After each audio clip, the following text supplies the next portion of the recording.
ગુજરાતીઓની પહેલી પસંદગી એટલે ગુજરાતી ખાટિયા ઢોકળા, પણ તેને પલાળવામાં અને પીસવામાં સમય લાગે છે.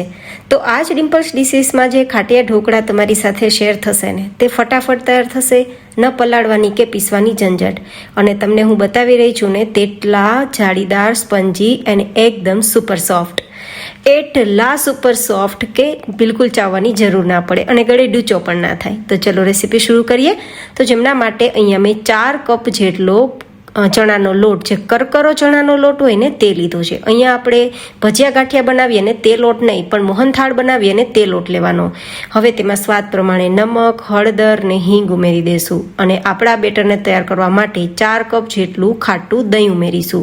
તમે છાશ લેતા હોય તો 2 કપ જેટલી ખાટી છાશ લેવાની. અહીંયા આપણે ઇન્સ્ટન્ટ ખાટિયા ઢોકળા બનાવવા માટે છાશ અથવા દહીંનો જ ઉપયોગ કરીશું ખટાશ માટે, જેથી ફટાફટ ફર્મેન્ટેશન આવી જાય.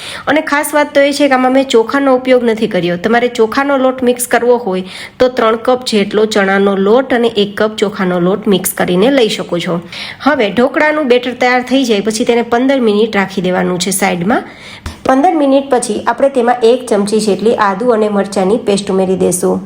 અને હવે આપણે અહીંયા 2 બેચમાં ઢોકળા તૈયાર કરીશું. તો 1 બેચ થાય તેટલું અલગ વાસણમાં લઈ લેશું બેઝને, અને તેમાં 2 ચમચી તેલ અને 1 ઈનોનું પેકેટ મિક્સ કરી દઈશું. અને થોડું 1 ચમચી પાણી મિક્સ કરશું ને તો બેટર ફ્લફી તૈયાર થઈ જશે. હવે આપણે અહીંયા સ્ટીમર પ્લેટને પહેલાં તેલથી ચીકણી કરીને રાખી છે તેમાં પાથરી દઈશું અને હાઈ ગેસની ફ્લેમ પર જે સ્ટીમર કુકરમાં પાણી ઉકળે છે તેમાં પ્લેટને રાખી દઈશું અને ઢાંકીને 15 મિનિટ માટે તેને સેટ થવા છોડી દઈશું. 15 મિનિટ પછી તમારે એકવાર ચેક કરી લેવાનું ચપ્પુથી. ચપ્પુ ક્લીન આવે તો મીન્સ આપણા ઢોકળા તૈયાર છે. તો આપણે આ પ્લેટને બહાર કાઢી લેવાની. અને તે જ રીતે મેં બીજી પ્લેટ તૈયાર કરી છે તેને પણ રાખી દઉં છું 15 મિનિટ માટે હાઈ ગેસની ફ્લેમ પર. હવે 2 મિનિટ આ ઢોકળાને ઠંડા થવા દઈશું જેથી વરાળ નીકળી જાય. પછી આપણે તેને આરામથી ડિમોલ્ડ કરશું.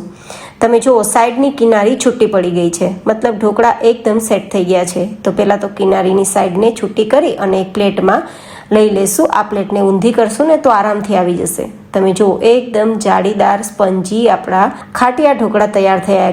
એકદમ ઇન્સ્ટન્ટ, ન મહેનત ન કંઈ ઝંઝટ. તમે જુઓ એકદમ સ્પંજી છે, બધી જ સાઈડથી જાડી પણ છે અને એટલા સુપર સોફ્ટ કે જેવા હું ઢોકળાને દબાવું ને કે ફટાફટ ઉઠીને ઉપર આવે છે, આટલા સુપર સોફ્ટ. તો આઈ હોપ કે તમને મારી આજની આ રેસીપી પસંદ આવી હશે. પસંદ આવી હોય તો વિડીયોને લાઇક કરજો, ચેનલને સબસ્ક્રાઈબ કરજો અને આવી જ અવનવી રેસીપીઓ જોવા માટે ડિમ્પલ્સ ડિશીસ ચેનલની વિઝિટ જરૂરથી કરજો.